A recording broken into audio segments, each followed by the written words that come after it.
Muy bien, ahora sí vamos a ir a la palabra del Señor. Vamos a ir a la palabra del Señor en esta mañana. Y como les comenté hace algunos domingos atrás, estamos un poco desfasados en los meses, pero vamos a estar hablando acerca de algunos domingos, acerca de un tema muy importante, muy relevante, que muchas veces no se da por entendido. Ya hay cosas que a veces se dan por entendidas y por lo mismo no se reiteran porque se dan por sabidas. Y por lo mismo, al no reiterarlas, con el tiempo se van olvidando. ¿Ya? Las vamos quizás olvidando o las vamos suavizando o las vamos acomodando, ¿verdad? De tal manera que ya no resulta algo tan, digamos, importante en nuestras vidas. Sin embargo, este tema sí tiene mucha relevancia y mucha importancia. Me refiero a la mayordomía. Vamos a estar hablando algunos domingos acerca de la mayordomía integral, ya que implica varios aspectos. Vamos a ir dándonos cuenta que la mayordomía, el concepto de ser un mayordomo, es muy importante en la Biblia. ¿Ya? Tiene que ver con el entendimiento, no solo la aceptación, sino que el entendimiento, la asimilación de que lo que tenemos, todo lo que en realidad creemos tener, no es nuestro. Ya es temporal, es prestado y es porque Dios nos da la bendición de administrar ciertos aspectos con los que Él nos ha bendecido. Y esto no solo tiene que ver con lo económico, con el dinero, que obviamente también lo implica, sino también tiene que ver con muchos otros aspectos más en la vida, como la salud, por ejemplo, como la energía, como incluso las capacidades particulares que Dios nos ha dado en diferentes ámbitos y cómo lo administramos para el Señor, si es que le estamos dando a Dios la prioridad en nuestra vida, que es un concepto fundamental. Entonces, hay algunos aspectos básicos, fundamentales, esenciales, que muchas veces se dan por entendidos, se dan por sabidos. Por lo mismo, no es muy común verlos reiterados en los mensajes de nuestras congregaciones. Sin embargo, por lo mismo, muchas veces se olvida o llega un punto en que uno se acostumbra tanto y se acomoda tanto a su forma de ver la vida, o peor aún, dejamos que el mundo y su filosofía, su entendimiento, su cosmovisión, ¿verdad?, nos afecte, nos influya, y estos conceptos los vamos dejando de lado, o los vamos acomodando para que no resulten tan contrastantes con nuestros deseos, sino que nos dejamos llevar simplemente por la corriente de este mundo y adecuamos ciertos principios a nuestra comodidad, pero no necesariamente a lo que Dios pide, a lo que Dios exige de cada uno de nosotros como sus hijos. Entonces, por lo mismo, vamos a ir a la palabra del Señor y vamos a considerar algunos aspectos básicos y esenciales, por lo menos para comenzar. ¿Ya? Así es que, bueno, tenemos acá un tremendo desafío, ¿verdad? En Romanos 14:12, ya que es un pasaje que podemos buscar, bueno, está ahí, ¿verdad? Pero nos deja una gran verdad, un gran desafío, ¿no es cierto?, para cada uno de nosotros. Ya en Romanos capítulo 14, el versículo 12, que dice, de manera que cada uno de nosotros dará a Dios cuenta de sí. Y esto está en un contexto, ¿verdad? Y en el contexto, bueno, en realidad podemos aplicarlo a nuestra vida. Por ejemplo, el versículo 7 dice, pues si vivimos, ¿qué dice? El 7, perdón, me equivoqué, le estaba leyendo el 8, perdón. El 7 dice, porque ninguno de nosotros... Ya, esto ya es un concepto importante que tenemos que entender, ¿verdad? Ninguno de nosotros vive para sí. O sea, lo que creemos, o a veces lo que decimos, en mi vida, ¿ya? Hay canciones incluso que se han dedicado a exaltar este concepto. En mi vida no es así para un hijo de Dios. Dios nos dio la vida y eso tiene un propósito. Y Él nos declara que ninguno de nosotros vive para sí. Incluso añade, y ninguno muere para sí. Y luego señala, pues si vivimos, ¿para qué? Bueno, no sé si realmente entendemos la trascendencia de lo que esto significa. Si vivimos, nos vivimos para nosotros mismos. Es lo que está diciendo el Señor. Dice, versículo 8 una vez más, pues si vivimos, para el Señor vivimos. Y si morimos, bueno, para el Señor morimos. Así pues, sea que vivamos o que muramos, del Señor somos.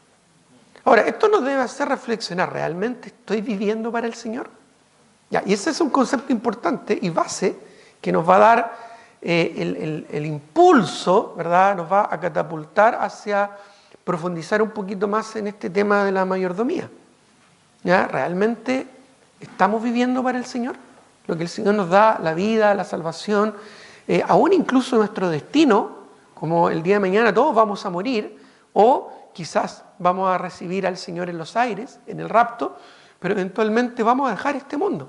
Entonces, estamos entendiendo, estamos asimilando que debemos rendirnos y vivir para el Señor, que debe haber una rendición, una consagración en nuestra vida, ¿no es cierto?, que nos permita lo que nos queda de vida, enfocarla de una manera espiritual conforme al propósito de Dios.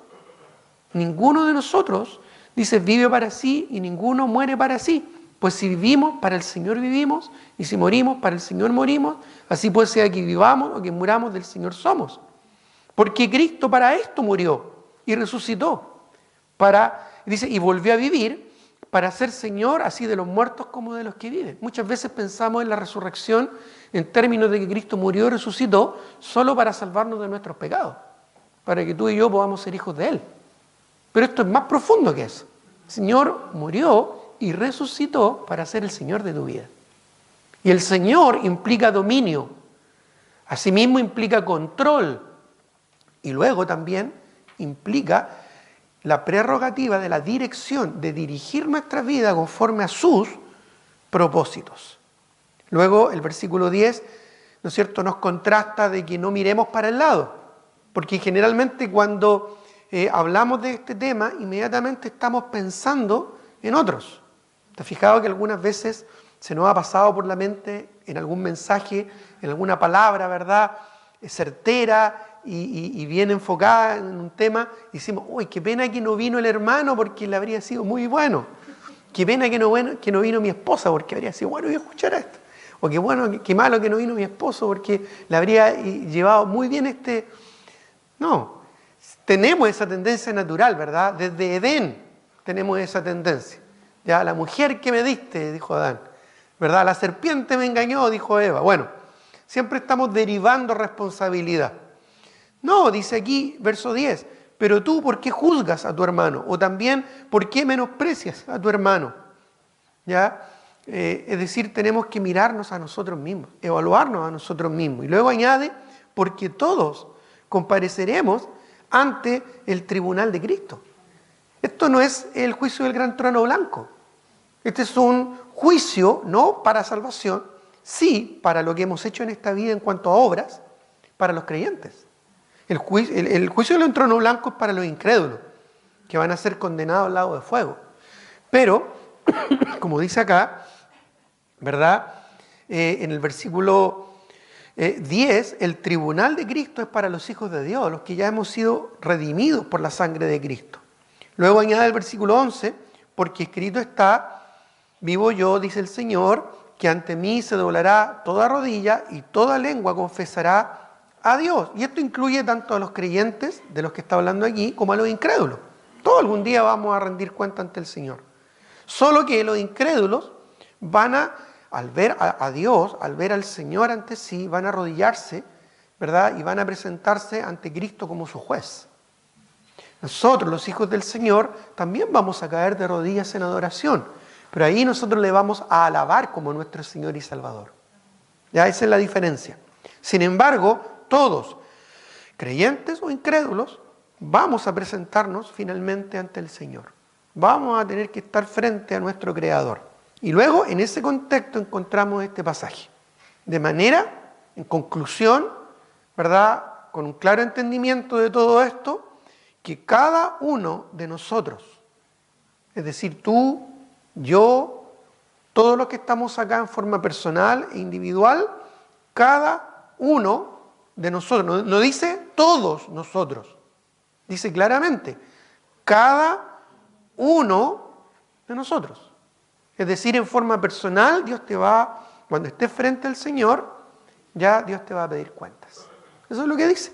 De manera que cada uno de nosotros dará a Dios, no al pastor, no a los líderes, no a su discipulador, no a su familia, ni siquiera a su autocomplacencia. No, dice, cada uno de nosotros dará a Dios cuenta de sí.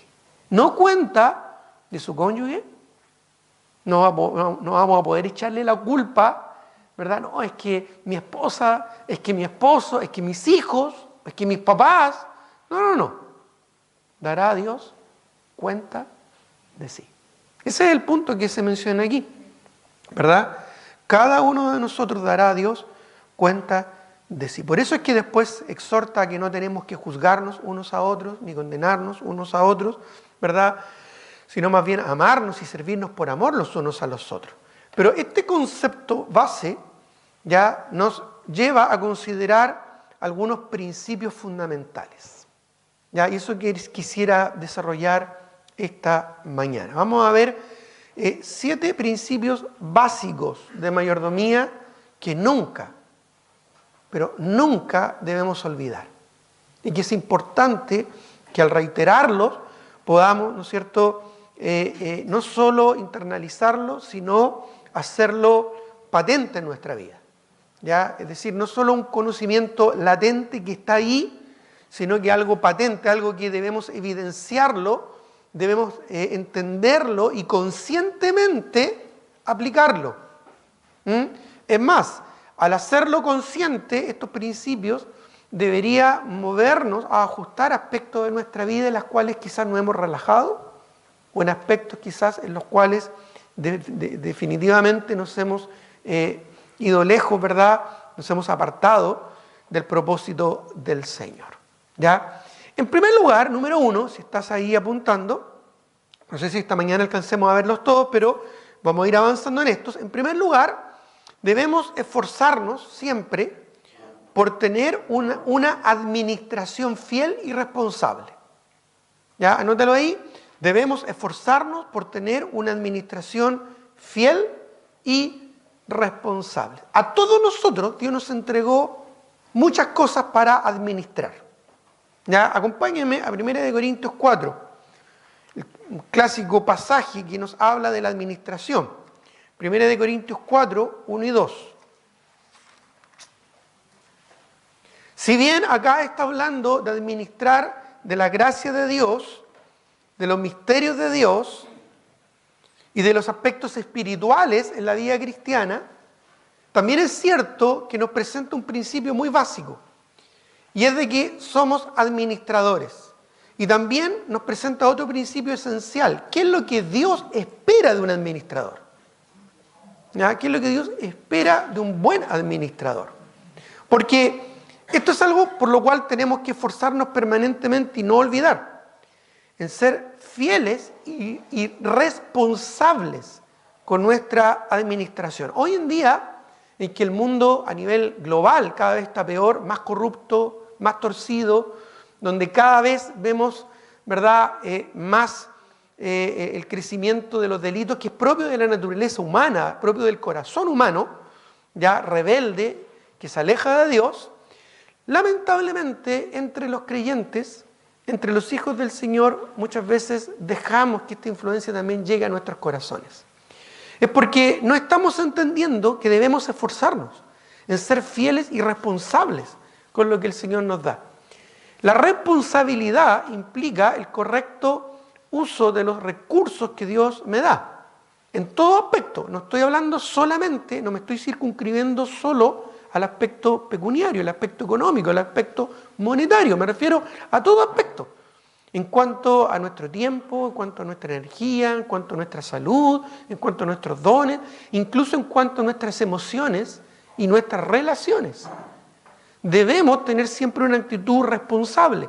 ¿Qué significa el concepto básico de responsabilidad? Bueno, lo más esencial de esta palabra es que algún día vamos a tener que responderle a alguien.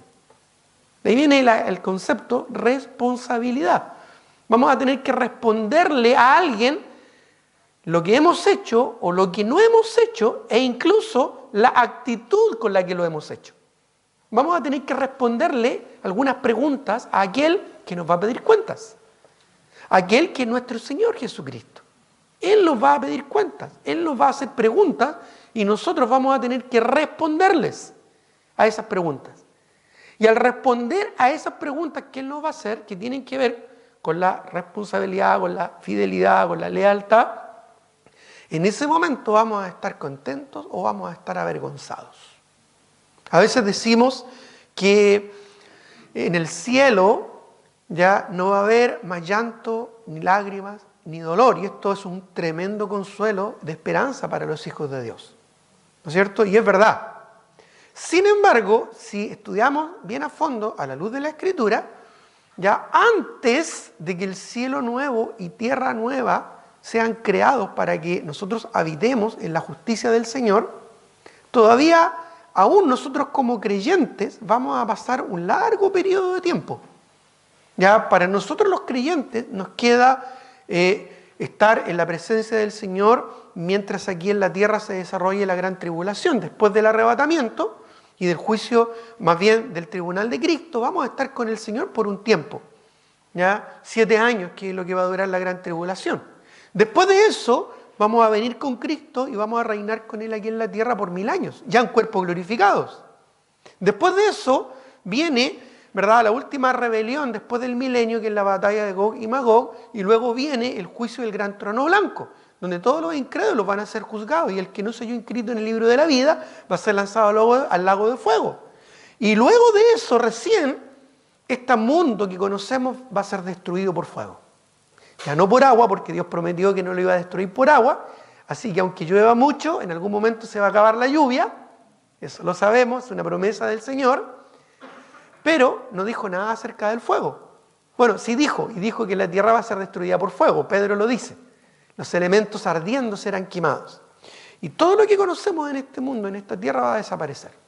Y Dios va a crear, va a ser una nueva creación, cielos nuevos, y tierra nueva donde mora la justicia.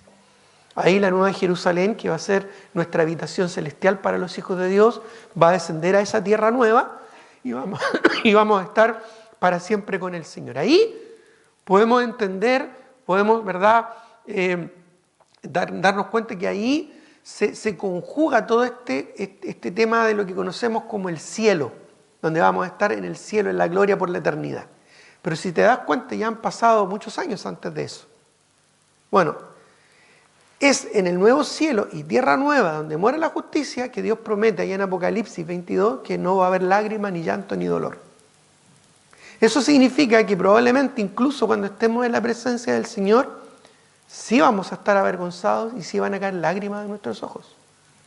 Probablemente en el tribunal de Cristo, avergonzados, nos vamos a dar cuenta cómo muchas de las cosas que podríamos haber ganado y por las cuales podríamos haber adorado a nuestro Señor, no las vamos a obtener, o más bien las vamos a perder por nuestra actitud negligente en ser responsables con lo que Dios nos da para administrar. Quizás por nuestro egoísmo, quizás por nuestro orgullo, quizás por nuestra pereza, o quizás simplemente por el pecado.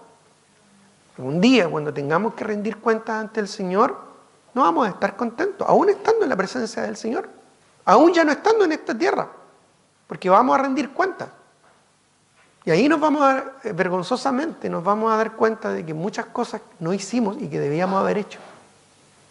Por eso es que vamos a tener que responder ante el Señor. Eso implica de que tenemos entonces este tiempo aquí en la tierra, que es breve por lo demás, es un tiempo muy breve en relación a la eternidad. Tenemos que comportarnos responsablemente en cuanto a lo que Dios nos da y ser fieles en la administración de nuestros bienes.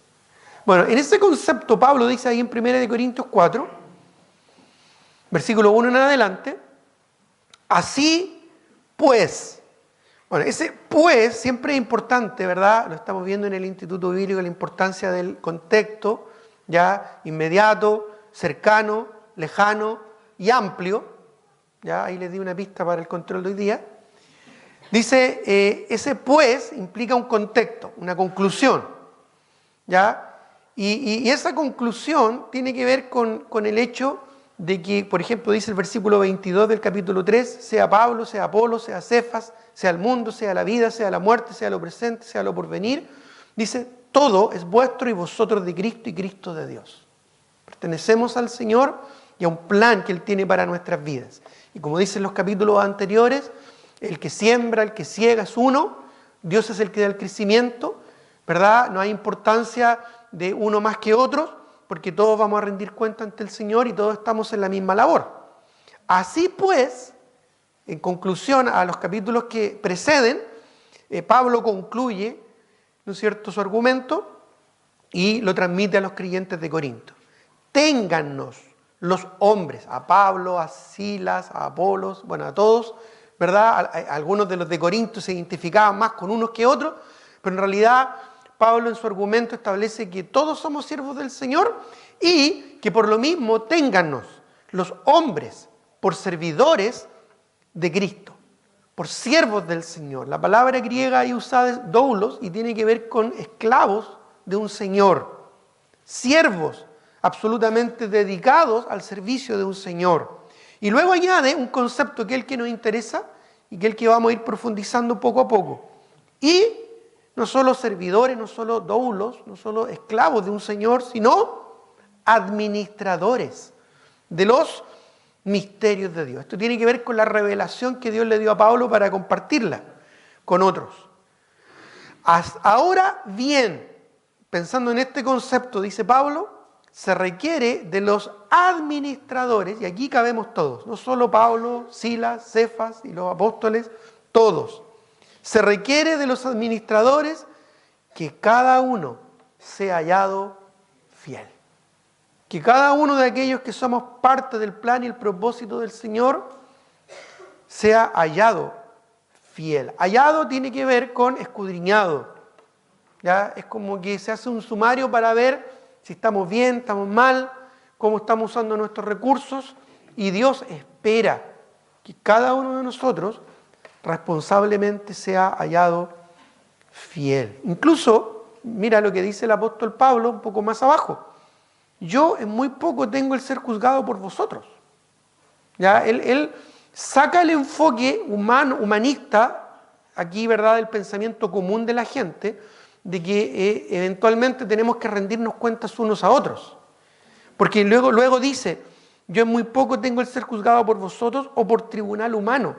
¿Sí? No es tan importante para mí el juicio de mis pares, que muchas veces es lo que a nosotros más nos interesa. ¿Qué es lo que piensan los demás? ¿Qué es lo que opinan los demás? ¿Cómo me ven los demás? Sino que mire lo que dice, y ni aun yo mismo me juzgo. Pablo ni siquiera está apelando a un tipo de amor propio, egoísta, ¿verdad? No está apelando a una especie de autoestima falsa, ¿ya? Porque él entiende que la verdadera estima no la dan los demás, tampoco se la da a uno mismo.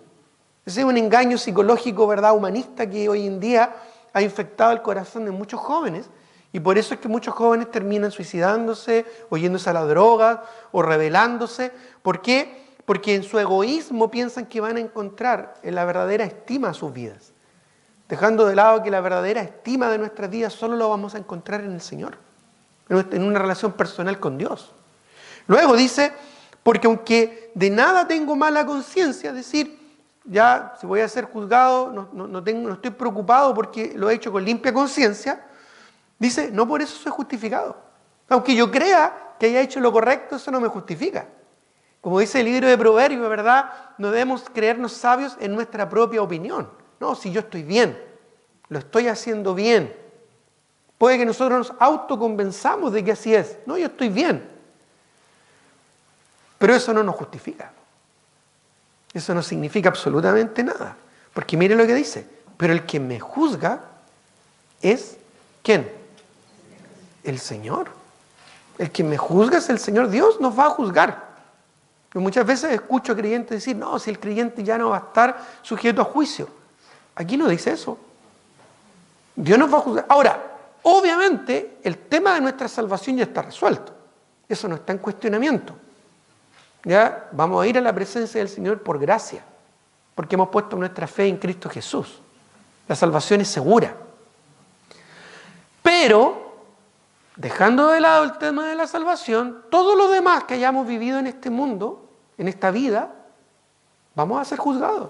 Dios nos va a juzgar, Dios nos va a aquilatar en el tribunal de Cristo. Y luego incluso habla de esto. Dice, así que no juzguéis, verso 5, nada antes de tiempo, hasta que venga el Señor, el cual aclarará también, y esto es algo que a mí me estremece, debería estremecer nuestro corazón, cuando dice que cuando venga el Señor, el cual también, que dice, aclarará también lo oculto de las tinieblas, lo que pensamos que ha pasado desapercibido, lo que pensamos que nadie va a saber y nadie se va a enterar, lo que pensamos que lo hemos manejado de tal manera que nadie se dio cuenta, dice, manifestará, aclarará significa eso, aclarar. Ya, en un agua que es turbia, ¿verdad? Tú le vas echando agua y se va aclarando poco a poco hasta que queda completamente transparente. Bueno, eso es lo que va a ocurrir, Él va a aclarar, ya como cuando tú echas una gota de cloro, ¿verdad? En un vaso turbio, manchado, ¿verdad? Contaminado, y el cloro hace que se aclare y tú puedas ver a través del vaso, el Señor con su mente y ojos escudriñadores va a aclarar todo.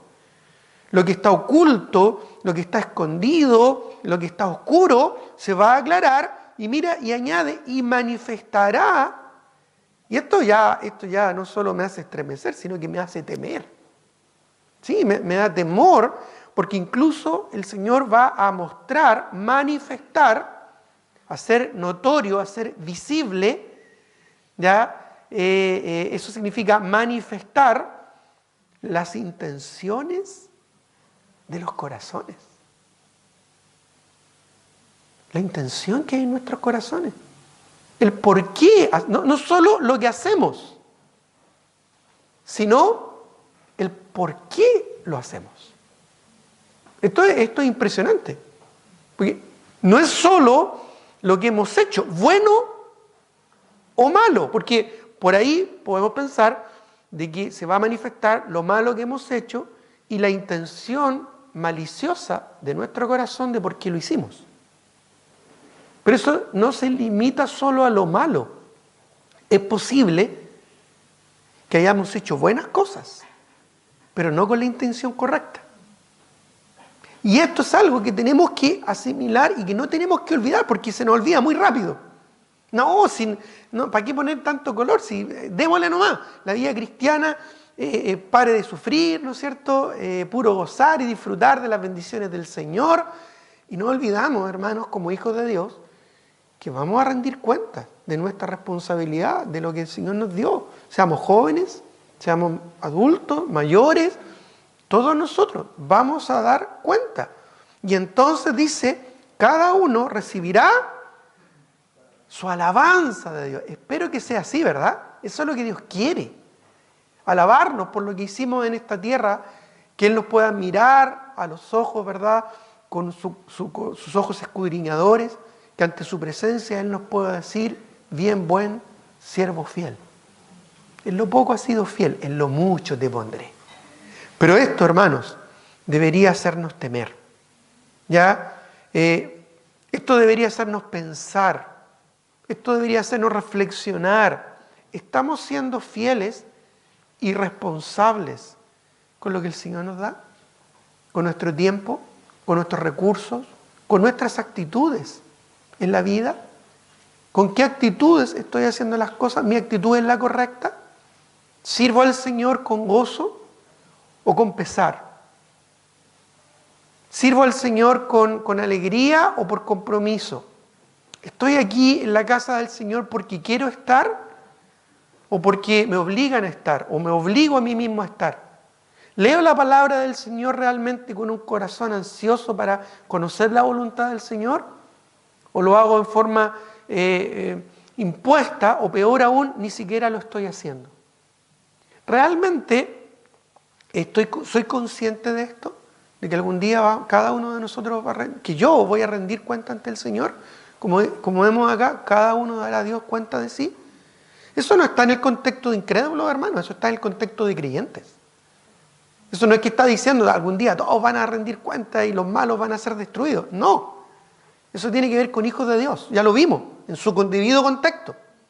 Eso tiene que ver contigo, tiene que ver con mi persona. Esto tiene que ver con el que vamos a rendir cuentas, vamos a responderle a nuestro Señor de lo que hayamos hecho. Está bien, somos salvos, gloria al Señor, nos vamos al cielo y a la presencia del Señor por la gracia de Jesucristo. Si es que realmente hemos sido convertidos, porque si es así debemos dar fruto. La Biblia dice, porque por gracia sois salvos por medio de la fe, y esto no de vosotros, pues es un don, un regalo de Dios, no por obras, para que nadie se gloríe. Dice Efesios 2, 8 y 9, pero el 10 añade de las obras diciendo de aquellas obras las cuales Dios preparó de antemano para que anduviésemos en ellas. Es decir, no somos salvos por obras, pero sí somos salvos para andar en buenas obras. Entonces, mi vida está realmente enfocada en el propósito del Señor. Y no es justificación que digamos, no, yo me he mantenido relativamente bien, adecuadamente, ¿no es cierto?, en el camino, equilibradamente prudente.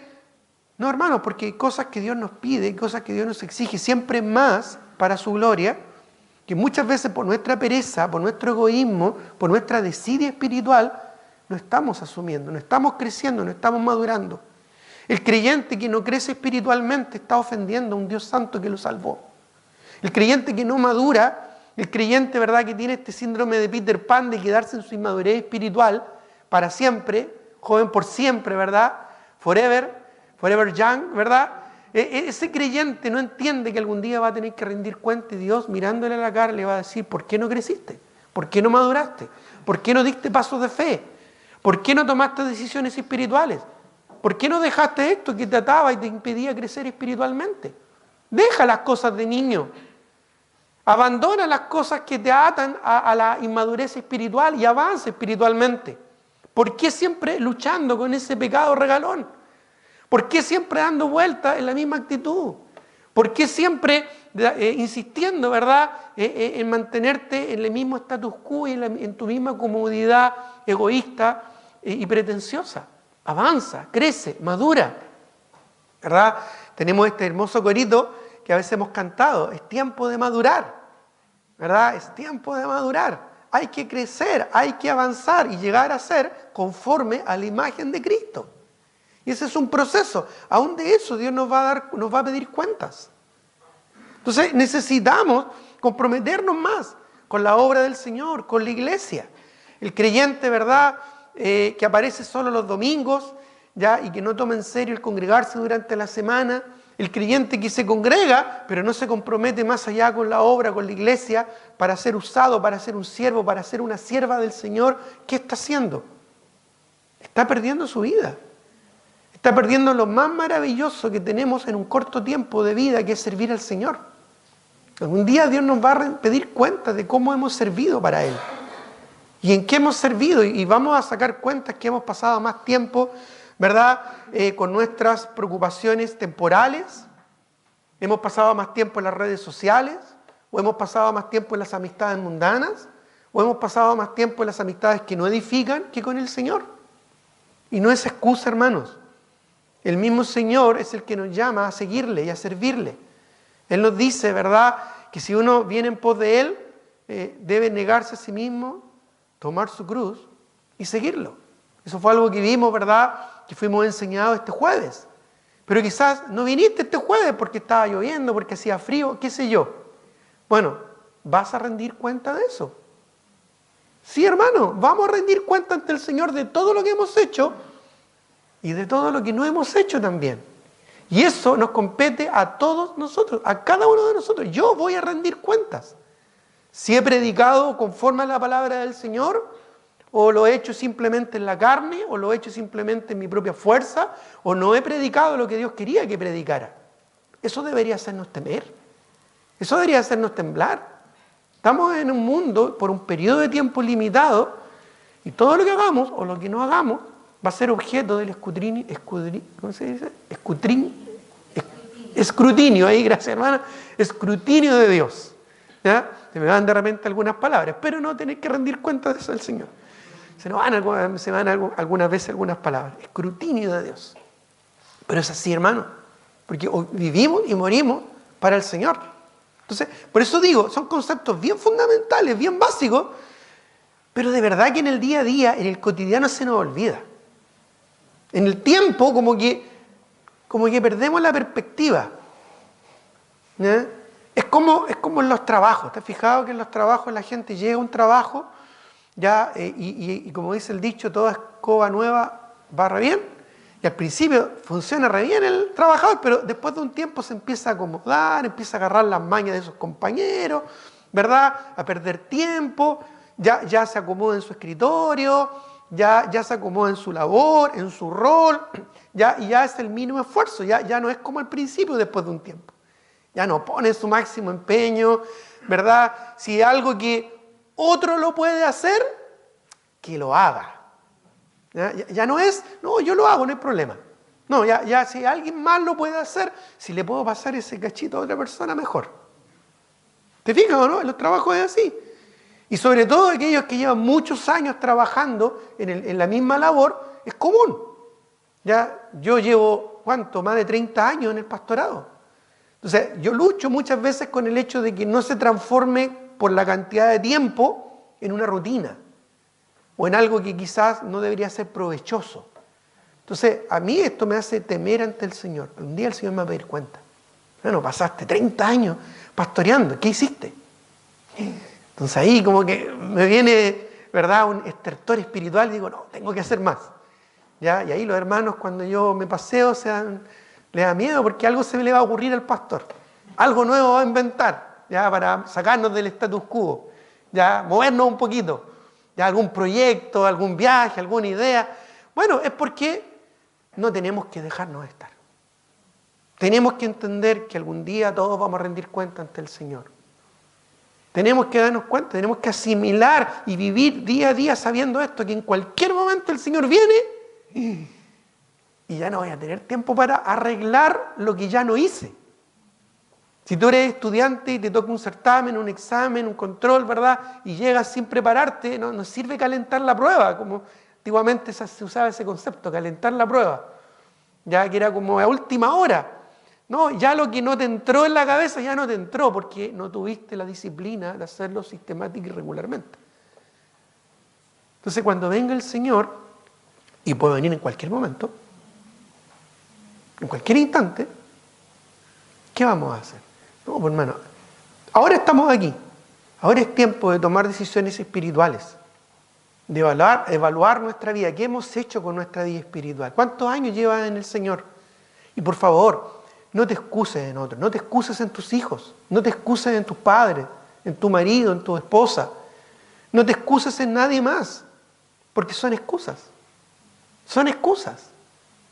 Realmente yo admiro jóvenes, ¿verdad? Ayer en la conferencia que tuvimos conocí a una chiquilla, una muchacha que solita iba a la iglesia, sus papás no la acompañan, no son creyentes, ya no están ni ahí con el Señor, pero ella está ahí fiel, congregándose, sirviendo al Señor, y qué admirable, ¿verdad? Que contra toda una influencia que va en una dirección, ella dice, no, yo voy en otra dirección para servir al Señor.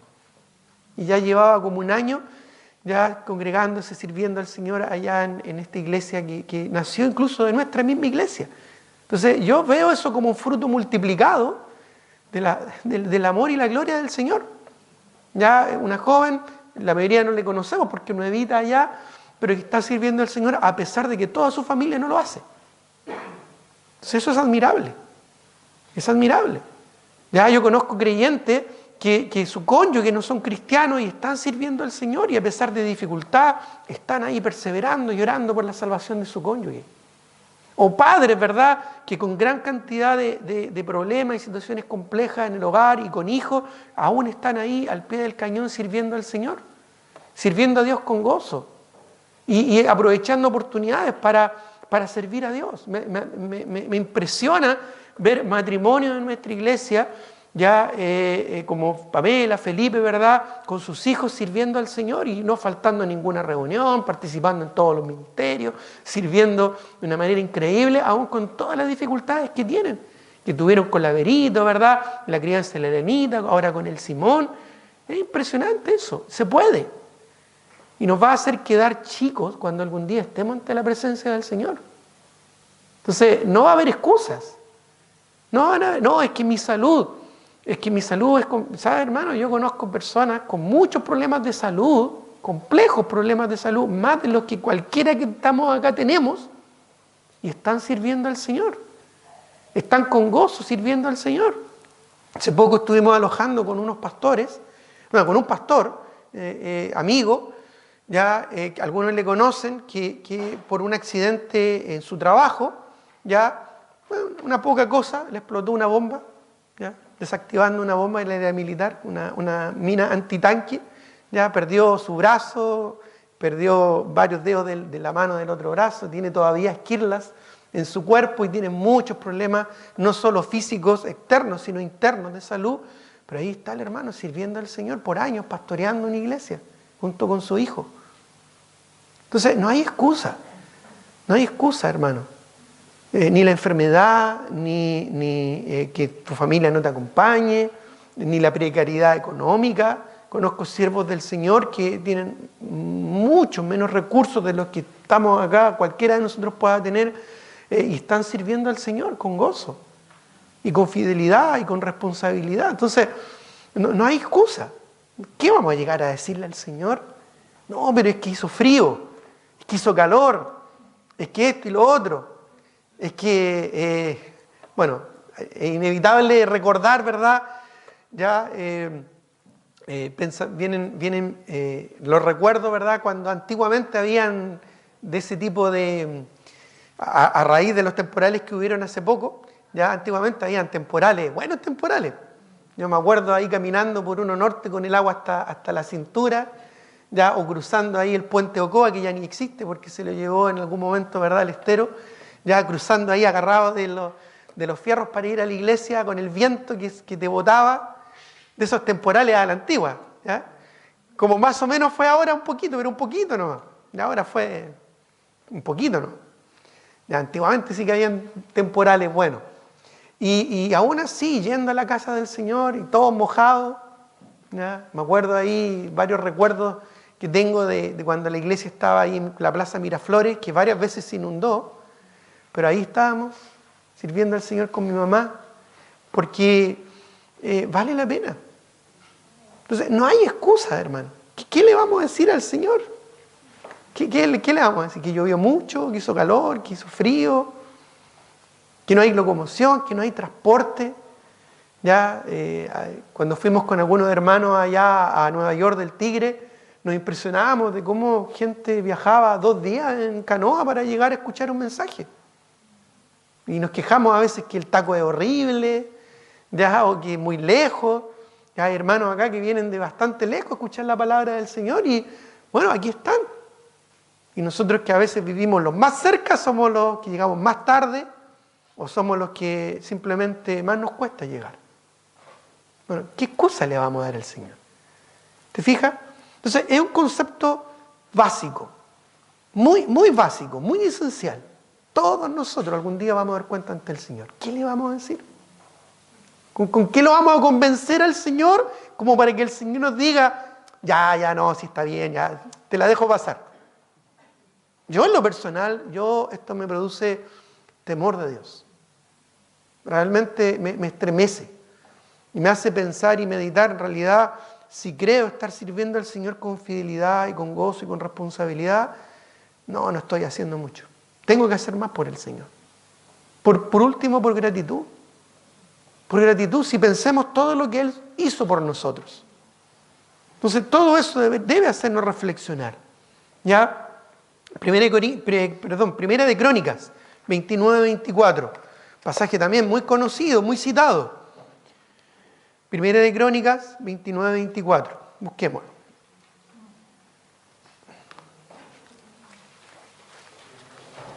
Primera de Crónicas, capítulo 29, versículo 24.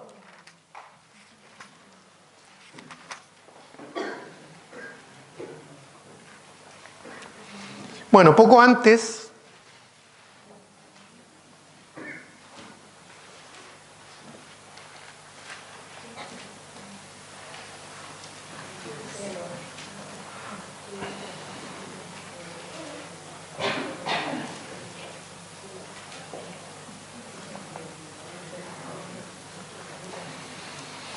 Primera de Crónicas, capítulo 29,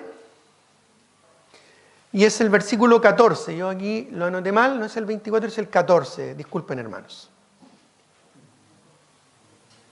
Bueno, aquí en el contexto David estaba por morir, ya su hijo Salomón va a asumir el cargo y tiene la tremenda responsabilidad de edificar el templo. Así es que David exhorta a Salomón y también exhorta al pueblo. Y entre otras cosas, ya por ejemplo, versículo 11, voy a leer un poco del contexto, dice: tuya es, oh Jehová, la magnificencia y el poder, la gloria, la victoria y el honor, porque todas las cosas que están en los cielos y en la tierra, ¿qué dice? Son tuyas. Todo es tuyo, Señor. Eso es lo que estaba diciendo David. Diciendo que David fue uno de los hombres más ricos, más poderosos sobre la tierra. O sea, lo tuvo todo. Tanto que nos esforzamos nosotros, ¿verdad?, en tener. Él lo tuvo todo. Pero él reconoció humildemente que al final todo era del Señor. Y luego añade: tuyo, oh Jehová, es el reino y tú eres excelso sobre todos. Dice: las riquezas y la gloria proceden de ti. O sea, él reconocía que todo venía del Señor. Y tú dominas sobre todo. No solo le pertenecen, él tiene el control de todas las cosas. O debería tener el control de todas las cosas, incluyendo nuestra economía y nuestros recursos. Dice: en tu mano está la fuerza y el poder, y en tu mano el hacer grande y el dar poder a todos. Ahora, pues, en conclusión, Dios nuestro, nosotros alabamos y loamos tu glorioso nombre. Ahora llegamos al 14. Porque, ¿quién soy yo?, dice David. No solo exalta a Dios, sino que ahora él se humilla a sí mismo. ¿Quién soy yo? ¿Y quién es mi pueblo? Para que pudiésemos ofrecer voluntariamente cosas semejantes. David está aquí hablando de la ofrenda que él dio para posteriormente que Salomón, su hijo, edificara el templo. Y está diciendo: ¿qué es esto? ¿Quién somos nosotros para ofrecer esto? Y añade: pues todo es tuyo. Y este es el concepto. Y de lo recibido de tu mano te damos.